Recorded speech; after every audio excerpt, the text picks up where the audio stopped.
Sabi ng anak ko, magluto naman daw ako ng lumpiang Shanghai. Actually, a week bago sila dumating dito from the US, nagluto na ako ng lumpiang Shanghai at ang dami kong nagawa. Actually, nabigyan ko pa nga yung friend ko noon. So, ayan na nga, share ko sa inyo yung aking lumpiang Shanghai. Gumamit ako ng food processor para mas mapabilis ang, alam niyo na, yung buhay nating mga mami, diba? Ano ba yung sabi ko sa mabilis ang buhay? Ano yung tegi agad? Ibig ko sabihin is mas mapabilis yung galaw natin sa kusina. Ganun. So, yung ingredients nito, mga mi, ilalagay kayo lang sa comment section. Alam niyo ba sa lumpiang Shanghai, masarap pagsamahin ng ground pork at saka ground beef. So, ito na nga, napag-combine ko na all ingredients and then kailangan natin itong imekos-mekos lang mabuti. Pagdating naman sa pagbabalot ng lumpiang Shanghai, depende yan sa inyo kung ano yung gusto nyo. Ako kasi mas prefer kung gumamit ako ng piping bag. Para alam nyo yun, pantay yung paglagay at saka medyo neat siyang tignan. Sa pagko-close naman ng wrapper natin, tubig lang yung ginagamit ko. Pero kung gusto mo pa rin gumamit ng may cornstarch, depende yan sa'yo. Yung ginamit ko palang lumpia wrapper dito is yung medium size para nako-close ko yung bawat ends niya. Pero kapag panghandaan, usually ginagamit ko yung large na size ng wrapper. Tapos pagka-fry, dun ko lang siya hinahati.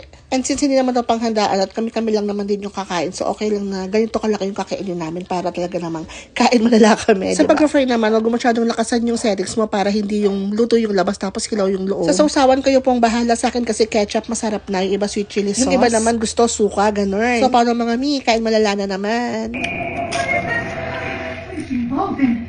She's an